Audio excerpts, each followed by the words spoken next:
Hi everyone, today I'll be sharing a short summary of what I have done for my final year project on the topic of analysis of smart contract development platforms. I aim to keep this presentation concise and succinct for a clear overview of what I have done, but if you would like to delve into more details, feel free to read my paper linked on the NTU Technovation page. Moving on to the table of contents, there are 4 main topics that I will be talking through. Firstly, the project objective and scope. It is essential for us to identify the objective of our study and properly scope the environment of our discussion in order to deliver an informed conclusion. This helps to prevent ourselves from deviating from our main research focus throughout the process of research and development. Secondly, I will be sharing the key performance factors taken into consideration when comparing the various platforms in a specified environment. There are a total of 8 key criteria identified, and they are purposefully curated from different research papers to provide a comprehensive and holistic evaluation for each platform that I will be analyzing. For these performance factors, I will then elaborate on how they play an importance in determining the performance of a platform. Thirdly, we will be discussing the results after evaluating the various platforms by pegging each of the platform against one another based on the 8 key performance factors. Knowing that there is no one ideal platform that trumps in every aspect, thus, it is crucial for us to be aware of the pros and cons of each platform to provide a thoughtful conclusion. Last but not least, I will conclude the presentation with possible directions for future research, as well as a conclusive recommendation based on our discussion of results previously. Going on to our first topic, project objective and scope. The purpose of this study is to advocate an alternative decentralized blockchain platform, aside from Ethereum that can establish smart contracts with lower transaction fees without compromising the security of transactions. We will only consider alternatives that employ the proof-of-stake protocol, which was designed to tackle the shortcomings of the proof-of-work protocol utilized by Ethereum.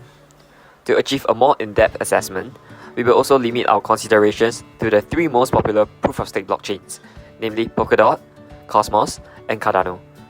Not only can the insights from this study allow more users to reap the benefits of transactions on blockchain platforms, I hope that this project can also serve to be a more digestible form of reading for users who are new to this field. Next, we will be looking at the 8 key performance factors for a holistic evaluation of the various platforms, namely transaction fees, security of the platform, block time, number of transactions per second, range of analysis tools and support, type of consensus mechanism utilized, scalability of the blockchain, and the number of supporting languages. For each of these factors, I will be sharing briefly on how it relates to the evaluation of the platform. Do note that they are not ranked in any order of importance. First and foremost, for transaction fees on blockchain platforms, it must be kept relatively low for the majority to be sustainable, especially so for blockchain platforms in the early phases. Otherwise, the transaction fees may spiral out of control as the number of users increases exponentially when scaling. Second, for security of a platform, regardless of how outstanding a platform may be in various aspects, all leads will collapse in the face of exploited vulnerabilities. Thus, a secure system is an indispensable factor which constitutes a reliable blockchain system. Third, as the name suggests, block time is the time taken on average to build a block on the blockchain. However, as the sizes of blocks differ across blockchains, solely looking at the block time is not a good measurement of its efficiency. Nonetheless, it is a healthy indication of its efficiency when coupled with other factors such as block size. Moving on to the 4th on the list, transactions per second represents the theoretical number of transactions a blockchain can handle every second. Even though the average size of a transaction across every platform differs, a highly scalable platform should still be able to support a high number in this aspect. Next, the number of analysis tools and support for the blockchain. Tentatively, a more established blockchain will have a higher number of analysis tools in the market, say for example an automated smart contract audit system for contracts built on Ethereum. Also, along with the larger user base, there will be more support in the development community, which makes development work on the blockchain way smoother. 6. The choice of consensus mechanism utilized by a blockchain greatly affects various aspects, such as the scalability and security of its chain. Hence, a suitable mechanism must be in place to properly balance the different performance aspects of a blockchain. After which, we have scalability. To attain a fully decentralized system in the future, a blockchain must be able to scale to a remarkable extent to achieve such vision. Although most platforms are still in the early phases, an outstanding platform should still possess a strong scaling potential. Finally, the number of supporting languages on each blockchain for more developers with different expertise to work together on a similar platform. it is getting more prevalent for blockchain development platforms to provide additional supporting languages, which can help them to gain a larger user base in the short term and allow for potential cross-platform collaborations in the long run. Now, we will be discussing the results we have from the previously mentioned factors. Here's a table for an overview of the more preferred platform represented by a tick, as well as the most detailed platform represented by a cross. Under transaction fees, Ethereum is out of the question with exorbitant transaction fees, and Cardano is preferred with a good history of low and sustainable fees, whereas for Polkadot and Cosmos, they do not have historical data to back them up as of today. Under security, Cardano champions with heavy focus on the research before developed style of implementation.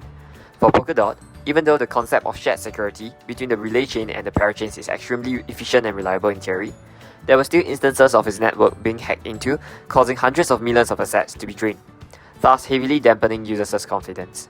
As for Cosmos, security is heavily dependent on individual blockchains themselves. Thus, it is still questionable as to whether the overall security of the system is reliable until proven so.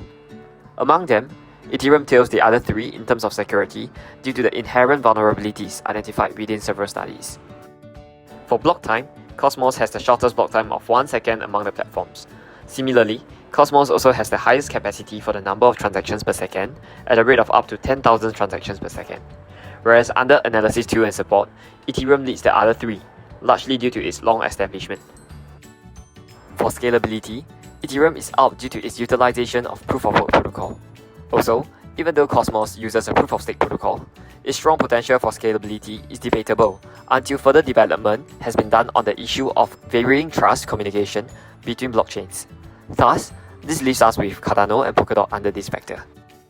Finally, moving on to the number of supporting languages. Due to its early boom, Ethereum is preferred as it has one of the most established blockchain programming languages, such as Solidity. In addition, Polkadot has the highest number of supporting programming languages due to its unique characteristic, which is to support any programming language that is capable of being interpreted or compiled into WebAssembly. Based on the analysis and comparisons discussed, we have identified a few directions for our future research. First and foremost, we can investigate the merge for Ethereum. It is notably the key transition phase in its roadmap, completely abandoning the proof-of-work concept for a more sustainable and scalable consensus mechanism. This will undoubtedly be a massive uplift for Ethereum's potential. But nonetheless, this is only something we can verify and evaluate only after sufficient data has been provided. Next, as Polkadot and Cosmos transit to later phases, we can analyze the price trends of average transaction fees on the respective platforms to have a better gauge of the impact of network congestion on interoperable blockchains.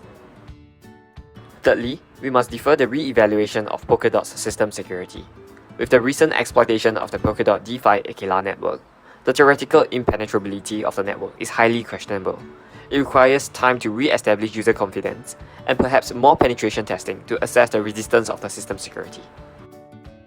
Finally, given that none of the blockchains is anywhere near their final phases, it entails the need for us to reassess their performance factors in the time to come, particularly after the theories have been materialized and undergone stress testing to achieve an impartial conclusion.